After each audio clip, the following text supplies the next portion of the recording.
Well, if you're a fan of The Amazing Race and you've always wanted to try it, you can this weekend in Madison. It's the second edition of Great Urban Race. Teams of two will try to navigate their way around Madison. And Ashley Byrne joins us tonight with more details. Welcome to Live at 5. Hi. How does this all work?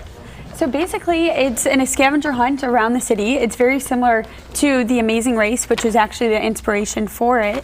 And so teams of two or family teams up to 4, they travel around the city just solving clues beforehand, and then travel to new locations. And at those locations, and they just perform fun tasks or just do more challenges. So it's a lot of fun. Now, what's legal in this day of technology? Can you use a cell phone, a GPS? Oh, yeah. You can use all of that. Oh yeah, we have people bringing their iPads out. We have people bring their laptops with them. It's definitely strategized. So a lot of people do solve the clues before they even start running. So they'll sit down, get onto their computer, and do all of that. And then so they'll know each location that they're going to, and then they'll just start running. This is video from last year's race. So you could like have a team at home with a bank of computers and call in and help that way, or is that legal? Yeah, I guess you could. I mean, that's kind of not the fun of it, though. So we hope not. We hope not. We hope you're doing it on site. So if you're a longtime Madison resident, how challenging is this race?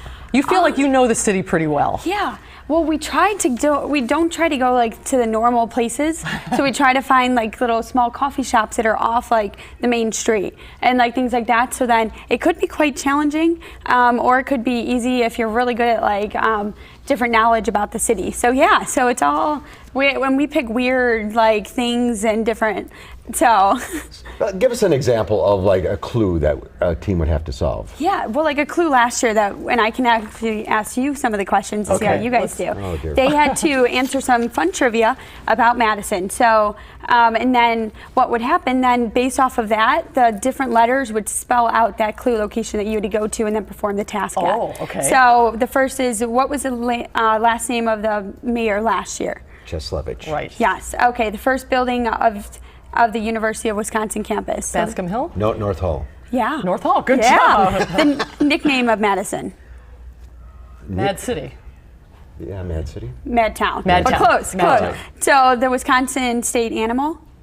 Badger. Yes. The city known as the bratwurst capital of the world? Sheboygan. Oregon, Yep. right. And Wisconsin state tree? The sugar maple. Yep. And so that's spelled out. Thank you, Aaron. Wait a minute, I'm getting help.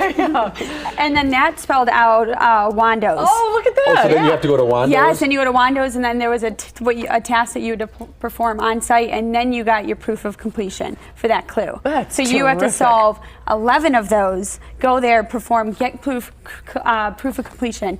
Make sure you bring those all back to the finish line, because then you have to show us, and then we go through and see if you completed it correctly. And if you didn't, you have to go back? No, you can't go back. Then you get depending on if you get a penalty. You're allowed to skip one clue, but then you get a penalty, and that's 30 minutes for each penalty. And the winner Added gets to your time. bragging rights. Yes, yes. So we have a great, we have an awards ceremony at the end, and then the winner then gets free admission into our national championships in Vegas this year, where you can win $10,000. How many teams? This year we have about 150 signed up right now. So, and you can also sign up race day. So if anyone wants to come on out tomorrow, Sounds like a lot this of starts fun. at Johnny O's this year. All right. Ashley, thanks. Thank you. Thanks for having me. We have to do this, Mark, one of these years. We really do. I want to see you out there tomorrow. You can pick up, you can register tomorrow at Johnny O's, 11 a.m. The race is at noon. Go to greaturbanrace.com for more information. The cost day of for registration is $55 per person. And the weather is going to be nice. Yeah. Thank goodness. It'll be Thank fun. goodness.